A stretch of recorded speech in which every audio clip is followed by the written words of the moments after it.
Hi, welcome back to the Jack and Glenn channel. I'm Jackie. And I'm my husband, Glenn. He is my husband, Glenn. Hey, before we get started, make sure you hit the subscribe button, hit that bell notification so you don't miss any of our reviews. Tonight, we're talking about Married at First Sight, Season 18, Episode number 14. Man, but if you're new to this channel, we talk about Married at First Sight. We do Ready to Love. We do Love is Blind. But today's Married at First Sight. So we give you all the relationship shows. But, hey, let's get into Married at First Sight. Episode was titled Lies, Lies, Lies.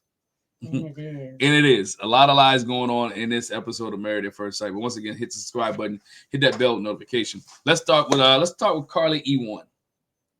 Okay. Carla E1, right? We see Carla and Juan. They go to what is intuitive reader. I guess I just know it's tarot card. All right, tarot card reader. They went to a tarot card reader, and she started reading reading their cards. Now, mind you, this man. She said that they were meant to be together.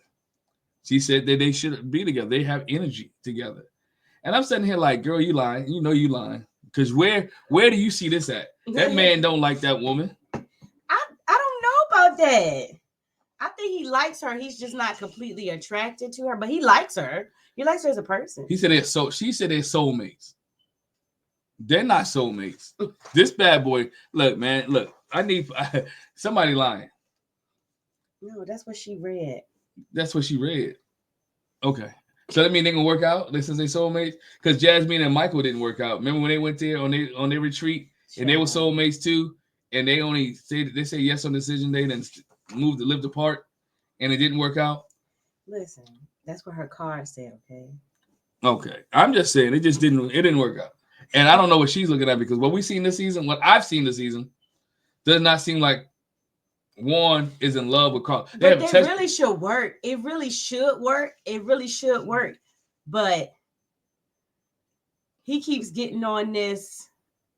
I get into a physical too fast. I'm trying to be slow with that. But you so slow, you don't even. I'm convinced it's the mosquito bites. But no, it's not the mosquito bites. It's the fact that she was petty on the honeymoon and he hasn't gotten over it. He didn't want to say it. It's the fact that she don't have no job. Well, she got a job. She doing hair in the bathroom, and she got her sound bowls. That I think that all that into, and she's talking about my money is energy, and I like Carla. I think Carla's a good person. Uh-huh. I just don't think she matched with Juan. No, I just don't think they match really. You know, Juan talks to Juan meets. I want to say this real quick though. So the tarot cards wasn't Juan's thing. He says later to the other couples, I had a chance to be in Carla's world, but Carla mentioned on the after party, which I was like, he did say that his brother does the same thing. He was like, because remember at the wedding, right. He was like, you and my brother would get along because he's into all that stuff too. He actually does. He said he does tarot card reading. Maybe the tarot card reader saw Juan's brother and said they'll be soulmates, and because it's in the same family, and they can match up together. That's what I think she saw. She was in the right family, just the wrong person. Just the right family, wrong person. Right? Juan goes out with one of his friends. They go play soccer. As they go play soccer, Juan opens up, about him and Carla's relationship. Like they're not intimate. That he's not into that. He's not spiritual. Into all the things that she's into. Mm-hmm. She's into a lot of stuff. Mm-hmm. I need her to pick one. No, she's into a lot of stuff. People do. Yeah, but they're into a lot of stuff. Then we we see Juan and Carla getting ready for the retreat later on. Juan, as you call him, Pancho Villa. he cut that beard down. All he had was this, looking like the Pancho Villa. Had his poncho on. He had the poncho on. Had his poncho on, and hey, all he needed was a donkey. That's all he needed, and he was ready to go. But not much in this episode. Juan and Carla E1. I just talking about they more with Carla on the after party than anything else. Yep. Carla's the girl. Carla be spying stuff out. She may not say nothing. She's intuitive. She be seeing stuff. And Juan's a peacemaker. Oh my gosh. Juan's a little bit like, sir, mind your business. Yeah. One, they don't want your opinion. Don't want your opinion. But nonetheless, we move on. Juan and Carla get ready for the retreat. They go to the retreat and more drama happens. They had a whole conversation about who who do you think's gonna be there? And the funniest part was Juan was like, well, we got a couple fallen soldiers. Yeah, we got a couple of fallen soldiers. Don't know if they're gonna be there. They concluded that wanted to go. Carla said Michelle and should ride together. Which we do see. Which they do ride together. Juan wanted his boy David to show up. Yeah. Which David does eventually show up, but Juan and David take tight, if you know what I mean. They're boys. Everybody like David. So they're boys. Until. Let's move on to Camille and Thomas. Mm-hmm. We see Camille and Thomas there, their issue or their biggest thing from this episode was Thomas has not made a decision on what's going to happen after decision day. And I'm sitting here like, why are you living arrangement? Why are you and they met with Pastor Cal. Mm-hmm. And Pastor Cal, like, what do y'all have a plan? And they both were like, well, we're going to stay in my apartment when first they said we've talked about it, but we haven't made any concrete plan. Yeah. And it was like, okay, so her apartment is over here, is further away. They talked about that both of their spaces are super small. And Pastor Cal, so funny, he was like, oh yeah, both of y'all apartments together are still smaller than the one y'all in right now. Which, when he was talking about that, they talked about subleasing. Yes. They talked about. He thought about that. He thought about that, and then she asked him, "Well, you want?" She wants him to take the lead, and I think in this situation, we have to be able to communicate together. He can't just come out and say, "Hey, we're living here." That might be what that sounds like what she wants. She wants him to say, "Hey, okay, we talked about it. This is what we're gonna do," so she could say yay or nay. And 9 times out of 10, she'll probably say yay because he seemed pretty sensible. Like, let's do this. Because what Pastor Cal told him is what they talked about is they was like, well, we thought about spending time at her place and spending time in my place. And he was like, that's giving kids and shared custody. Like one week the kids stay at your place, 1 week they stay at the other place. He was like, that ain't gonna. I wouldn't want to be moving my stuff every week. Too much stuff. I gotta have a toothbrush here, the clothes over here. That's too much. No, you get two toothbrushes. I was sitting here thinking, why don't y'all just stay where you at? After Married First Sight leaves, when is that an option? And you could lease and say, you know what, we're gonna stay. It was, remember, if you don't remember Virginia and Eric from Atlanta, I think they stayed for a minute where they was at, right? Right, but that was a whole different place. Yeah, that was a whole different. Don't know if that option is option. That's what I would do if I was Thomas and Camille. And then I finish it, but decide to stay. We're gonna stay here until we figure it out. We both and if you, I know you don't want to break your lease, but pay the lease off. But he doesn't have to break his. That's the thing he told Pastor Cal too. He's like, my lease is up first. Yeah. So that's when they were talking about subletting. Yeah, write it out, pay a little bit of extra, or you can go to the rental office and say, look, this is what's going on. I got married. I need to get out my lease. How much would it cost for me to break it? Right? Pay them up front. It may not be the full amount. Or she can help you out. Right? But I think Married at First Sight should take care of this stuff. I think we talked about that. Like, Married at First Sight should take, if these people get married, they ain't got nowhere to go, hence Carla. That's true. Right? You should be able to help them at the end of this. I guess they say we paying for your honeymoon, we paying for your marriage license, we giving you a little bit of stipend. You can figure your own place out. Apparently, that I would think they would help them. Like, especially if they stay together on decision day, to be like, hey, okay, so y'all stay together on decision day. We're gonna give you a little bit longer, or we're gonna help you move into another place together. What do y'all want to do? That's just my opinion. I think that's how you can help the Thomas and Camille, any other couple, help out, right? But they talked about how Thomas has like issues. Do you think this is gonna be a problem in their marriage with Thomas not being the leader she wants him to be? No, I don't think so. I think he's probably has trepidation about taking the lead because we're not completely there yet. I think once they really get into the marriage, that he'll be more willing to take the lead because there's some more permanence. Okay. I think that's why he don't want to take the lead because there's not permanence there. And like, I don't know you that well. I don't feel it. I don't know if you're gonna follow my lead. The longer we with, then I feel like, okay, you feel more, I feel more confident in my decision making. And but she's telling him that she would follow the lead. That she was like, I need you to make a decision, and I'll go. So he needed to just make a decision. But the other thing was like, she's like, well, I don't know. He asked about on decision day. She's like, well, I don't know. is how I feel on decision day. What you mean how you feel? Like you love this dude. Well, you and this guy has been intimate. Y'all have done everything. You brought Thomas these earrings and all this. And what you talking about how you feel? You can go with the flow on how you feel on decision day? Yeah. What you mean? This better be a yes. It really should be. This better be a myself, yes. That's what I'm saying. Me, myself, I feel like they're not fabricating, but they're making a storyline for them. It's not really that big of an issue. I don't think they're making a storyline, but something to talk about. It's stuff coming out of her mouth, though. This is her like hesitation. It's not like I don't think production is doing this. I didn't say production is doing it, but I think they're highlighting it. It's really not as big as they're making. They don't have nothing else, so it looks like a major thing. You know what I'm saying? I would be very surprised.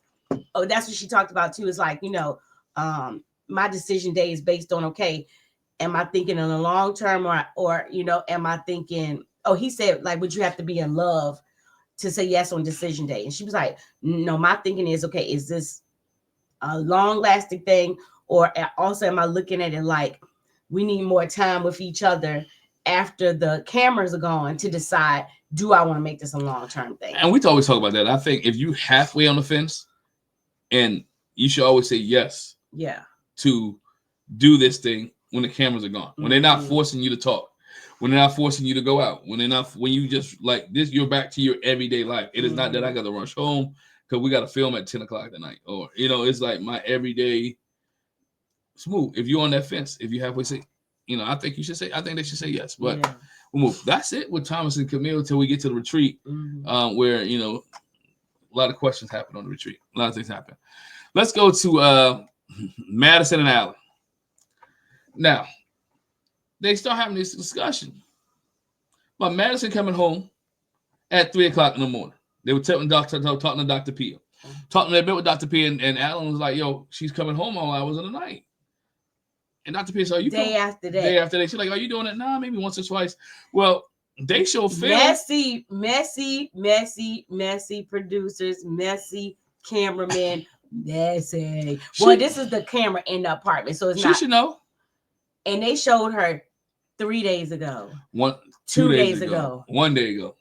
The day before. Like 153, 2 something, then 3 something in the morning. Little skippy skirt, she hanging out. But here's my thing. You got mad last episode because he called you a party girl. How you get mad at the fact that this man called you a party girl and you're out until 1, 2, 3 o'clock in the morning? My grandma said ain't nothing open after midnight but legs.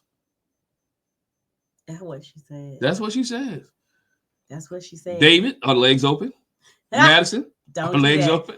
But the funniest part to me was, even before we got into the consecutive days, the night she came home at 3 in the morning, he's laying on the couch sleep. And this heifer is tiptoeing. You don't tiptoe into your own apartment. You don't tiptoe. I hope I don't wake him up. And he like yawns in the middle. I was like, please catch her. And she was like, but this is, again, that's learned behavior. That's behavior that you do. You've been doing this since you was a teenage girl, probably. Sneaking out, coming in. If you're out there, what you sneaking for? This your apartment. I'm walking flat foot in there, Jane. Who was that? If you wake up, it is what it is. We're gonna have this conversation. Or I'm gonna say, I'll talk to you tomorrow. Remember Houston season when my man put the bolts on the door? It wouldn't let her in. Oh my gosh. What was his name? Oh my God. I can't remember.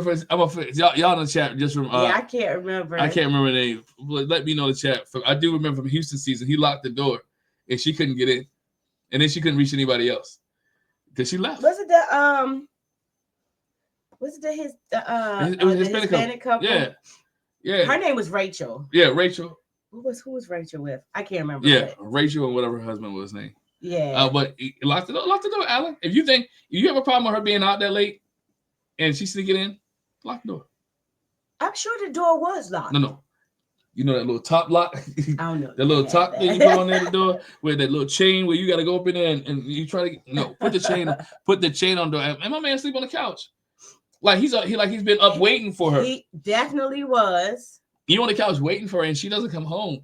Like that's a discussion every night. Like, girl, I stayed up till like 3 o'clock. You ain't come home. Where you been? He said that he's not trying to wait up for her. She's talking about, because his other thing was he was concerned about her safety or whatever. And then he shares that I had a dream. It was all a dream. Well, it was a nightmare. A nightmare. That she was with another man. No. David, excuse me, Alan, more than you know. And then she lied though. Somebody, he never told me this before.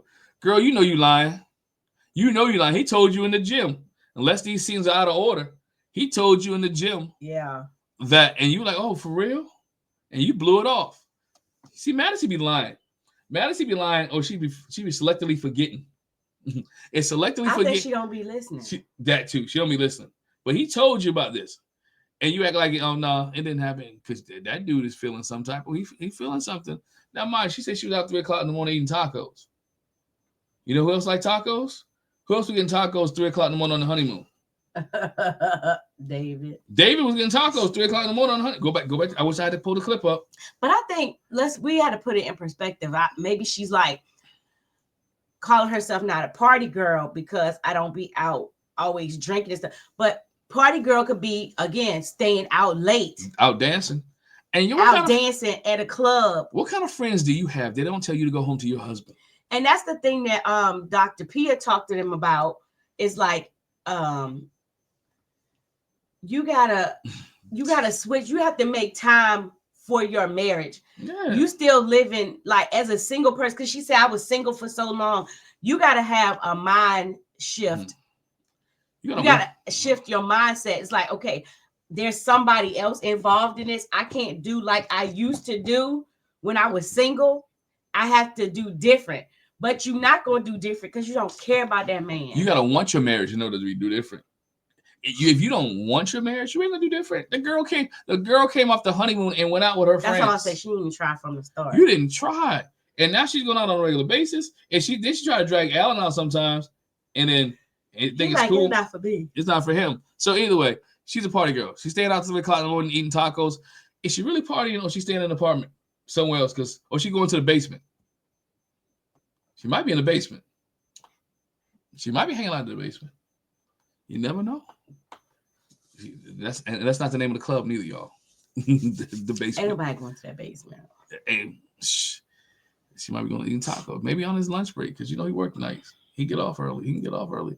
But anyway, then she takes David to a stylist. Alan take Alan to a stylist. David didn't go to a stylist too. His other girl took to a stylist. That didn't work out. She took Alan to a stylist. I'm sorry. Michelle took David like he had basic outfits. I was like, I thought she was getting him styled. I was expecting what Alan got. At least Alan got styled. Alan got styled. I think it's because Michelle's friend did David, and they did him the worst. They did him the worst way. If she had a profession, her friend was like, "Oh, you will be styled. Let me put this little Henley on you." Her friend should never style anybody ever again. If that's her business, don't go there. Michelle probably told her like he needs an upgrade, but like he's not fit for like the whole upgrade. I can tell you that right now, sis. Now Madison did the opposite, well, anyway, we'll get into that. I'm not understanding. She did the opposite, but she's doing it just for TV. I'm a firm believer. Madison is doing all this now, so she don't come off look like the mean girl, but she actually does look off like the mean girl. She looks off like she looks like she is doing it for fun. And Alan is a people pleaser. Isn't that what his friend said? He's doing everything he can to try to please this girl, Madison, to like him, to give him some kind of affection, to give him some false hope, to give him some false love. That girl ain't kissed you in about 6 weeks. She kissed you on the cheek. Y'all ain't hug each other. You gotta force a hug. That girl ain't showing you no affection. She ain't holding your hand. She ain't even play Twister with you real good. Listen, can you not be a people pleaser for her, please? To the point where homeboy got some teeth aligners. Just to please her. She like, what you said, I never, I've been wanting to, straighten my teeth. He was like, I chuckled. I was like, yeah, dude. He said, I said, like, I'm pretty sure. He's like, I don't think I've ever had straight. I ain't never had straight teeth. And you gonna feel like everybody had straight teeth when they had baby teeth. His teeth came out crooked. Just leave him alone. leave Alan alone. But I was thinking his top teeth, this just because I'm a teeth person. I was thinking his top teeth not that bad. They just seem like they push back. But after he put that teeth aligner in and he was talking and you can see the bottom row more, I was like, oh, the bottom row need help for real. But I was like, I told my husband, I said, I feel like he got a pretty good job. I'm sure they got pretty good benefits. Anytime, no matter what kind of insurance you have, when it comes to braces and stuff, you're going to have to pay. Hold on. We know somebody who was in the whole military. Listen, but that's my point. My point is, I feel like if you really wanted to do it, you could have did it before now. Yeah. Because she said it like, why now? And he was You're like, without saying, because I know you like straight teeth, which he said in his vignette. Mm-hmm. But he didn't say that to her. So now you motivated, like, if it was an option for plastic surgery at this point, I believe homeboy would be in it. She's not She's not doing anything that you want. Nothing. He has changed he started going to the gym. He got little biceps now. You see that? You see Allen got little arms. Allen started going to the gym. He's changing his clothes. Now he's fixing his teeth for somebody that don't want him. It's sad. It is sad. He needs to stop being a people pleaser. I blame him and I blame her. She's giving him false hope. She's not telling him the truth. That I'm hanging out with your boy. That I'm hanging out with other people. I'm going to the gym. I don't see what David has over Allen, but either way, I digress. He's doing all this to please her, and she don't like you. Like Allen, get the hint. Because guess what? We give MM a bad thing and talk about how she ain't catch the hint when he Keiichi. Allen ain't catch the hint with Madison. No. And Madison just as worse as Keiichi. She's around, but she ain't loving him. She ain't treating him right. And this dude is trying to please this woman, and it ain't working. But the one thing I can say, 2 out of the 3 behaviors that you said, the going to the gym and doing his teeth, I'm not counting those 2 things are beneficial to him, period, whether she's there or not. That's the one thing I can say. Yeah, No. I'm saying in the long run, like he's doing it for her, but those are things that you should do for yourself anyway. I hope she just said one of the girls when they break up will say, no, shoot, when he was me, he got this straight. Oh, you think she won't? He got this straight. You think she won't? Like, I see it because of me, Allen got himself together. When he come to that reunion, them teeth gonna be pristine, okay? He gonna have his style on. Pristine. He might went to the black barbershop, like we said, got his cut, his beard looking good. I feel like he goes there anyway. He might. He be getting a steaming hot towel. With the hot towel with his necklace. Anyway, man, he gets his teeth done. They get ready for the retreat. And the retreat's gonna be interesting. It is going to be interesting. We'll talk about the retreat when we get there. Yeah. Let's move on to David and Michelle. David's like, listen, I'm going to tell you what happened. She was like, yes, please. Yeah, they meet up. He wanted to meet with her. And she said they had his schedule wasn't in line. So he leaves work early and finally in line schedule to meet.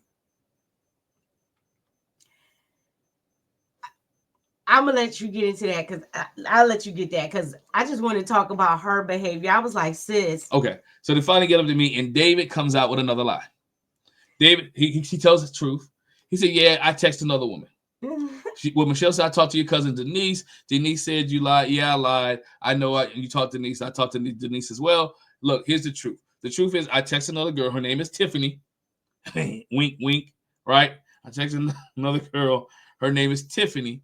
We've been talking for a couple of weeks, and I say, she asked me what I was doing. I told her what I was doing. She sent me a picture. He said, "Dang, I want to eat you up." And then I deleted it, the picture and the message. Now, Nick, brother, you ain't deleted. I don't know any guy who got a picture from a good-looking girl who sent him a picture that you've been talking to, who delete the picture after the fact. You look at the picture like, oh, dang, I want to eat you up, and then you stop, and then you don't respond. Especially when it ain't like Michelle checking your phone. She ain't checking your phone, dog. She ain't looking at your stuff. So again, she didn't believe that was Tiffany because he did not prove any evidence. He didn't provide any evidence. That makes no sense. But even accidentally, it's too easy to reply to a text message with that picture. How the freak did you accidentally text me? Right. Because you're gonna reply to the picture you saw. So you hit the pictures on your phone, and you hit reply right underneath it, and you're replying to the picture that you saw, not to Michelle. That's why she still don't believe him, because you playing her like a fool, like boo-boo fool. She's like, I don't believe this, brother. You still lying. You still lying. And they get it, and then he gets into it. It's because you wasn't treating me right, because you wouldn't taking care out, you wouldn't show me no attention, and I just had to go out. Okay, whatever your justification is, your reason is. But this is the problem I have. This is your problem. She was like, "Oh, I feel like you trying to flip it on me." He was, but rightfully so. Rightfully so. Again, I'm not saying it's right, but this is some people's mindset. Because you rejected me, then I'm going to somebody that's going to pay me attention. Mm-hmm. So it's she does bear some of the blame, but he bears the blame too, because if somebody jump off the bridge, you're going to jump off the bridge. You know what I'm saying? You are still responsible for your behavior. She didn't make you do that. Mm-hmm. Did her behavior push you that way? Yes. But you have to have enough integrity and self-esteem about yourself and respect for the other person that I'm not going to do this in this spot. My problem is, Michelle, the way you was grilling this man and getting all of his stuff, like you cared. That made me so. You don't care about him. You're embarrassed. You're embarrassed. It's like, how dare somebody cheat on me? And it's a morsel that she can hold on to that way she can say, he's a bad guy. I'm a good person. Look at what he did to me. So we can forget all about how nasty you were to this man, how degrading you were to him, how belittling you were to him. You call him immature. He's 10 years behind me. He lives in his parents' basement. Is what I thought it would be. We're going to forget all about that because of this. You're going to harp on that because this is my way to look like I'm coming out of this clean. And that whole discussion, it just pissed me off. It pissed me off. And then she said it was because my dad cheated on my mom, but your dad supposedly liked your mom. Your dad was literally purposefully married to your mom. Yeah, it wasn't a married at first sight situation. It ain't the same thing. It ain't the same thing. But I know people have trauma when it comes to infidelity, and that's a trigger for you. Yes, sis. But for you to be getting on that man like that, like y'all been together for a long time, and how could you do this to me? I put everything I had into this marriage, Lies. And this is what you do to me. That's she lies. treated him like that. Like, how could you do this to me? I loved you with all my heart, and this is what? Like, I was staying at the apartment. I've been staying here all the time. I've been around here. It's not like she wasn't staying in her own apartment. Like, they didn't stay together. Like, they only filmed on production time. Like, she didn't care about what he cared about. I just didn't like the fact that she dismissed his feelings or dismissed what he was saying. Right. Yes, I cheated. I admitted to. I acknowledge that. But can you admit that you didn't treat me right in the beginning? David also, I blame David for not being honest. He's like, I was going to tell you the truth. That's how I was feeling. Bruh, you should have told her this day one. Mm-hmm. Not when you get caught cheating. It's more valuable when you tell her early on. It's like a coach who talking about, he know we're going to get fired at the end of the season, so he retire in the middle. Right? It's to save face. So you telling him, right, you tell her now to save face. You should have been saying, Michelle, hey, this is the way I feel. It's your 1 month anniversary because you had the opportunity. Mm-hmm. Hey, you treat me like this, but he kept saying everything was good. You're lying. See, that lie bridged another lie, then created another lie, and now she can say that she's a victim because of your lies. Another thing, to quote your grandma, if you lie, you'll cheat. Yeah, my grandma did say that. She said you lie. If you cheat, you steal. My grandma, hey. And if you steal, you'll pium. Yeah. You take somebody's life. Yeah. She ain't lie. She ain't lie. But David moved on. So look, they get to neither one of them. David don't think he's going to want to retreat. Michelle also has a dinner with MM. Mm-hmm. Her and MM go out for drinks, and they talk, and she discussing what David told her. She still don't believe him, and she like, I think he was trying to text Madison. She said a little bit. Was like, she said a little bit. I think he was trying to text Madison. They do be going to the gym together. Now, this is where I'm sitting here. This is something that you don't just blow out of thin air. This is something that you've been thinking about for a long time. But this is something that you had in your mind. Like she is his type. Now, this is where I got this at. You know how sometimes you're talking, and I think her and David had some conversations that we didn't see on camera. But David said, "Well, Madison did this today. Well, Madison did that. When we was at the gym with Madison, I did this. When I was hanging out with Madison, I did this. When I was hanging out." And so he started probably talking a lot about Madison when they're talking. I don't even know because if that. But think about how he was in the honeymoon with the gym. He like, oh, me and Madison was at the gym, but he never said Juan. And so he started talking more about that. And so now she's figuring out, dang, he do hang out with Madison. Him and Madison and Allen are out. I think he probably did mention it, but I think after that, because one time then she asked, was Madison there? I think he said it a couple times, and after that, she was like, was Madison there? I think she started asking, and then she started writing it down. Okay. Went to the gym today. Madison was there. Went out for drinks. Madison was there. Did this. Madison was there. And it was, and I don't know if I'm mixing up previews or whatever. Did her and MM talk about this? I think they got each other's number. Yeah. Like, do you think he has a number? Oh, no, that's for next week. Yeah, I feel like that was mentioned before. No, it was mentioned before that too. Yeah, and so so her and MM rise together to the retreat, and they're still talking about. And she was like, but she also says, I feel kind of bad for, accusing Madison, but she hasn't actually to her face, and the only person she's brought this up to is MM to this. She's giving Madison a lot of grace because she don't think Madison could do this. She thinks it's all on David. She's putting all on David. It takes two to cheat. She said, well, Madison is his type, but I don't think Madison would do that. Based off Madison's conversation with all the girls together, girl, I would look at his phone now too. See, Madison be playing it off. And y'all, Madison's a liar too, y'all. Madison be lying. She be hiding it. And all y'all Madison fans, y'all, look, she be lying. Because she be playing that game. So Madison, MMA and Casey, they end up meeting with Dr. P again, which I'm tired of them meeting with Dr. P. I'm going to tell you why. Dr. P is a sex therapist.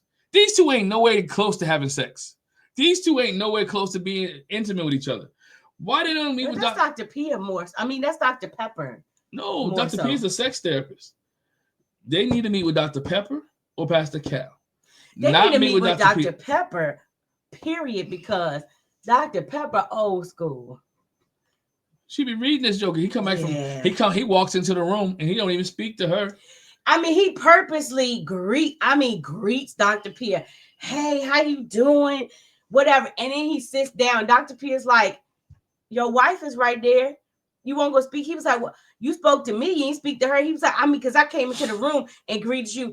I'm just sitting down. I haven't had, you stopped me before. No, stop. Stop it. Boy, you ain't going to talk to that girl. You come back from Houston, you ain't call that girl while you was in Houston. He didn't even look at her. You didn't talk to her. You didn't want to be in this marriage. He talking about, I went to Houston. I went to get some solitude. Solitude. You told this girl you won't call her. You ain't call her. Dr. P was like, did you tell her that? Did you tell her that you were going to go and that was going to be a space where, like, I'm not going to communicate with you. Don't worry about me. I talk to you when I get back, maybe. But I'm not going to talk to you while I'm there because I'm trying to he said I went so I could get in a good headspace, basically where I have peace and quiet. And it wasn't quiet because you went to homecoming. How much peace do you need? Because he always talking about peace, but you're the one that changed the energy in the room. Every time you go somewhere, with your passive aggressive, gaslighting self, he changed the energy in the room. But you always talking about peace. Y'all be careful about everybody talking about peace, and they're the one that bringing the chaos. I need peace. But you bring the foolishness. You the one step in the room and there's problems. You the one to step in the room and there's tension, but you need peace. Hey, get the heck out of here. Yeah, he was very rude. He was very rude and nasty. And Dr. P keep asking me, y'all want to keep trying. Well, try what? I need Dr. P to stop. Try what? Like, what relationship are they gonna try? What, like this ain't gonna work. Stop doing this for TV. But try to put them together with TV. This ain't working. Yeah, but I think I think she mentioned it was when she talked to Michelle, and then she said it at the retreat too, I do believe. Her thing is basically, I'm not a quitter. That's what she mean by I'm gonna keep trying. Like, I'm gonna put my best foot forward, which I'm not mad at her about. Because if I put my best foot forward and you act like a idiot, then it shows that it's you, it's not me. And that's why every time she's putting her best foot forward, when he says stupid stuff like her blowing up, and then people like, what? But he also tries to try to portray it like, okay, that's who you see on camera. That's not how she is off camera. Didn't even send a mixed signals. So after they meet with Dr. P, you want to go play video games? Wait, but we didn't say. When they met with Dr. Pia is like, okay, so do you want the marriage or no? He was like, yeah, no, I'm done. I'm done. And the way he presented it, like MM got up and walked off. And he was like, see, he said it like, see, because Dr. P was like, well, I don't get it. Because MM just walked off. And when she came back, she was like, I apologize for I walked up. But I'm like, don't apologize. The dude said he don't want to be married to you. You want to be married, and you walked off because you were hurt, because you didn't want to cuss him out on TV. You didn't want to punch him in his face. Right. Don't apologize for controlling your anger and how you feel. Don't apologize for getting up and walk. That's the big person thing to do, is to walk away. Because all of us ain't got that. Come across this chair. All of us ain't got this strength. And RKO this joker. Oh, you be talking wrestling move, girl. Go ahead, RKO. Out of nowhere, huh? RKO just out of nowhere. Spear this joker. Oh, go ahead, Roman Reigns. I'm gonna hit him with the clothesline. Go ahead. Across his neck. Okay. Just give him a Ric Flair chop and a woo and then he sits there like, he don't like to be. I'm done with. He don't like to be challenged. Again, it goes back to this point. He don't want to be challenged. When she comes back and try to challenge him, he sits there like, punk move. He's up my list as one of the worst husbands on this show. I got a 3.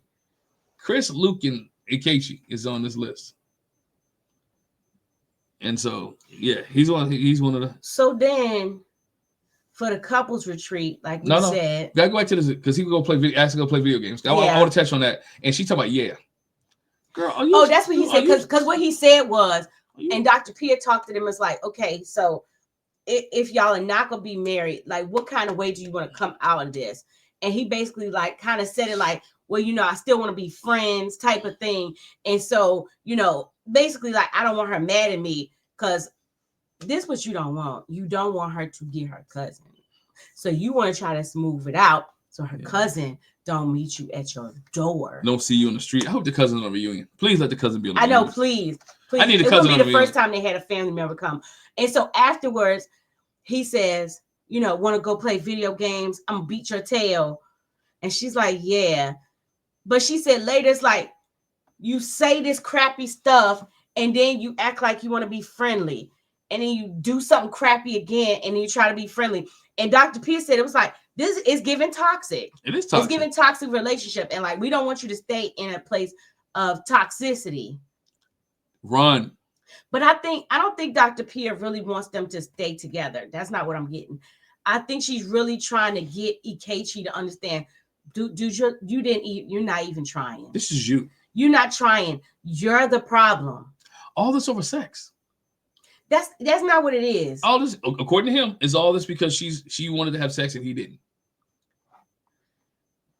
It's over the air fryer, the karaoke machine, her apartment, the 4 TVs. And then she's not super duper impressed with you. Nah. She's not over the moon with you. No. Like probably every other woman has been, because you quote them a couple of lines. But I need MM. Some snapping fingers. I need MM to understand music. I need MM to understand her self-worth, and that she can say no. I need MM to stand up and make her voice loud. She said it towards the end, but I need her to and stand on business when it comes to Ikechi. But anyway, we go to the retreat. We get to the retreat. Everybody did. Let's stay with them though. All right. Real quick, because that's like. Yeah. So he shows up at the retreat. Everybody's there. David finally shows up to the retreat. Camille and Thomas comes late there at the retreat. MM rides with Michelle. They come to the retreat. Juancho, Via, and Carla at the retreat. David cooks dinner for Alan cooks dinner. Alan cooks dinner for everybody. Everybody gets dressed up and chilling. Ikeshi's not there. He rolls up in there. He stands up on the wall, just posted up, like hopefully people will see him. Right? He don't even say her name from what we saw. He don't even say, MM, come in for a minute. They ask him, man, you want to come over? He said, no, I'm allergic to shellfish. I ain't never seen nobody sit at the table and because at the table was shellfish. Oh, I do. I'm just saying me. We have a friend that's allergic Okay. to shellfish, and like when she went to the grocery store, if it was something on the belt before, like it had to be clean. Like, okay, got you. So he's posted up on the wall, holding the wall up, chilling, looking silly in the face. Y'all know that dumb look he makes. Posted up on the wall. He goes over there. He's like, can I speak to you for a minute? He finally goes over there and whispers in their ear, can you come over a minute? Now I'm sitting here like, I know this Negro ain't going to do this in front of all these people. He come up, well, can you sign this? I got something he for got you. a green folder, and she opens it up, and he was like, it's divorce papers. And she was like, okay, that's fine. I'll grant you your divorce. She says, but this is only one page, and it says 1 of 4. And ain't nowhere to sign. And there's no, he was like, can you just sign it? You know, you could like sign it anywhere. She was like, no, this is 1 of 4. You didn't even give me all the pages. No. There's not even a please sign here line. I'm not just putting my name on this piece of paper. I'm doing it legally. I'm all about. She's a businesswoman. She owns her own practice, right? She signs stuff all day long. She probably owns a building that she works in. She got to rent. She definitely rents. She rents it, or at least she signed professional papers. Bro, for you to even come with one piece of paper and it's not right piece of paper shows how dumb she thinks she is. Show how intelligent he thinks he is and how stupid he thinks she is. Bro, how about all 4 pieces of paper? For you even to do that in front of the whole group, it's asinine. You try to embarrass her, you try to hurt her as she goes on to talk about later. Like every time he's with the group, he try to make a scene. Nobody in the groups likes you. That's the problem. Nobody in the groups likes him. Nobody's built a relationship with Thomas touches on that after the fact. Nobody's built a relationship with Casey because he's never around. He's doing his own thing. And you teach kids what kind of integrous person Juan can you be. Talks about that. You can't. Some of your kids may watch it like, oh, why would you acting like that, Mr. Whatever? What's his last name? I can't remember. Why you acting like that, Mr. Casey? Why you acting like that on TV? But she was like, I will grant you the divorce. Just give it to me right. I'm not getting ready to sign this like this. Do I look stupid? You must be stupid if you think I'm going to sign this. No. And then as he's like, that's fine. And he goes to leave. She was like, you want this back? He's telling me you can keep it. Keep it for what? Trash. My question was, I'd have balled that bad boy up and I was shooting J's in the trash can. No, when he walked past me, I'd have took the whole folder and bopped him in the back of the head. Is you stupid or what? Yo. And so then he leaves. But what was I about to say when you said that? Just messed me up. But yeah. What am I keeping this? Oh, my question was, who drew this up? First of all, I'm not signing no divorce papers you got from online. Some form that you filled out. I'm not signing that. LegalZoom.com. I'm not doing that. But my question anyway is, when these couples decide to divorce because Married at First Sight sets them up with their wedding, do they also set them up to, for whoever or whenever to get the divorce papers done? That's my first thing. I wouldn't say, she was like, I would sign it. I'm not signing nothing that's coming from your hand. I'm not signing nothing. I need my lawyer present. Legal representation. The only way I'm signing anything to divorce you is if it comes from a lawyer, if it comes from the MAFS people. I'm not signing nothing that you're going to come and drive all the way wherever we at. She let Hustle Man draw up some papers. Hustle Man drew up some papers for him. I'm not doing it. And so then he leaves, and as per usual, see how she do. And I think she had this perfect vision of who she wanted her husband to be. And I didn't match that. You doggone right. But let's be real. You have who you wanted your wife to be too. Thank you. And she didn't fit what you thought that you wanted. That you chased this show for three auditions to get on. And you didn't get it. Did you watch the show for real? Because I'm really trying to understand. You could either you didn't watch it, or it's like no, it's his life. Rules don't apply to him. Right? Like, I watched The Wire, and I love watching The Wire. I've been watching Wire clips. It's like when Marlo told the security guard, you want it one way, don't you? No, security guard told Marlo, you want it one way. You do. He wants it one way. He does. He doesn't want it both ways. He wants it one way. It's either that or it's a lot of like game shows and stuff like that, challenge shows or whatever, when you watch Survivor, for example, you watching it at home and you like, oh, I could do that. But when you actually get in it, it's like, wait, it's a little bit harder than I thought it would be. On my couch, I'm good. On my couch, I can find the idol.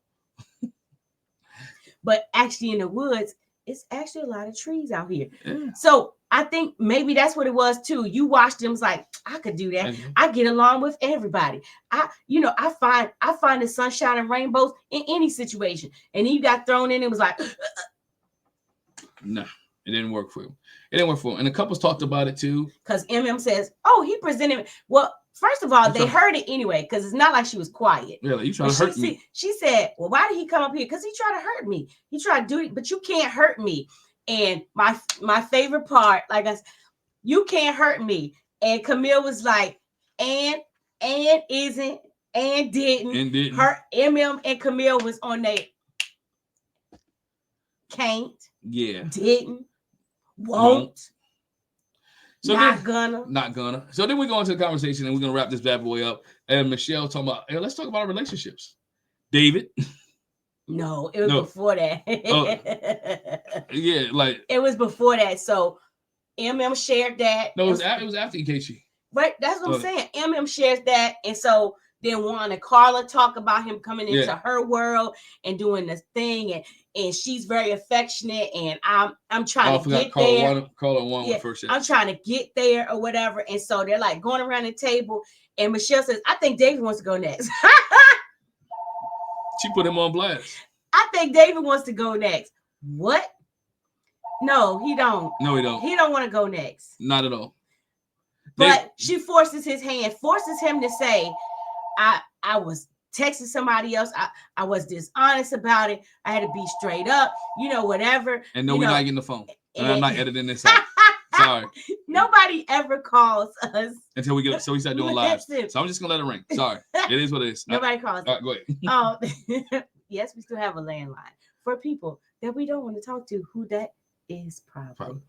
But so she basically forces his hand to confess what he did, and then she volleys it over to Allen. Allen, you and Madison. Hold on, David, because David said David opened it up because David said, "Oh, we haven't even kissed. I haven't kissed you since our wedding day." And so he opened the can of worms, and she was that don't mean she had to. She did not have to do that. He opened the can of worms. He lobbed it up, and she smacked. What, Alan? Y'all haven't kissed neither, have you? Alan was like. And Madison gets visibly uncomfortable. Like David gets uncomfortable too. Like, don't talk about my girl. We know people to do that when they we're not doing that on here. But I mean, even let's get, because I think David didn't really get uncomfortable. He was like, until Alan started chiming in. It was like, but this is different, and we basically we don't have the same relationship as y'all. He basically is like, Madison's nice to me. You're not nice to him, and Dave was like, no, we're not getting other people involved. Like, don't talk about la da da da. And Alan's trying to explain, and Dave's like, we're not talking about this. We're not gonna do this. We're not gonna do this. And to the point where Madison gets so uncomfortable, she gets up from the table. It's like, man, I'm packing my stuff. I'm leaving. I'm not doing this. What? Y'all look guilty as heck. She should have just sat there and be quiet and just took it, because she was scared that it was going to come around to her. David was going to scared that it was going to come out to her, that everybody that was talking piecing stuff to go start piecing stuff together at that table. That's why she got upset. All she had to do was sit there and play it cool. You know when you ain't a good liar, you just don't say. You just sit there like, okay, and just play it cool. It wasn't even gonna come to her, because MM was changing the conversation anyway. Because MM threw the joke, y'all ain't get divorce papers. and she should just played it. David should just play it cool. But when you start liking a person, you get mad when the other person your spouse started talking about that person. Well, not only that, you get mad when it gets to the point where it might be exposed. You're gonna do anything to try to throw somebody off. Yo, but he could have said, you know what? He could have pulled it back in and put it back on the show. Mm-hmm. Oh yeah, no, let's leave them out of it. You're right. Let's talk about us. That's what he should have did. Redirected. But he ain't good. He ain't good what he does. No, not at all. He ain't a good liar, and he can't redirect. But anyway. But the bull crap is, Married at First Sight got us. They had us thinking that the ish was really gonna hit the fan on this episode, only to leave us hanging. At Got him. And let us wait till next week. We gotta wait till next week till the ish really hit the fans. I am excited about next week. Come on Tuesday. Come on next Tuesday. Michelle messy. She is so messy. Michelle set this all up. She's smarter than people think give to her. She's smart. No, she's not smart. She put this ball in Rose in action at the table. She wanted this to come out. Read into it. This is what they do. Yeah, this is what they do. Got it. This is what they do, but this is what we do. Make sure you hit the subscribe button, hit the bell notification. Make sure you don't miss any of our reviews. Once again, if you enjoyed this review, you made it all the way to the end, and you're not subscribed to the channel, why not? Hit the button, all right? Share it with somebody else. We appreciate you guys. Thanks for rocking with us, and we talk to you guys later. Bye. Bye.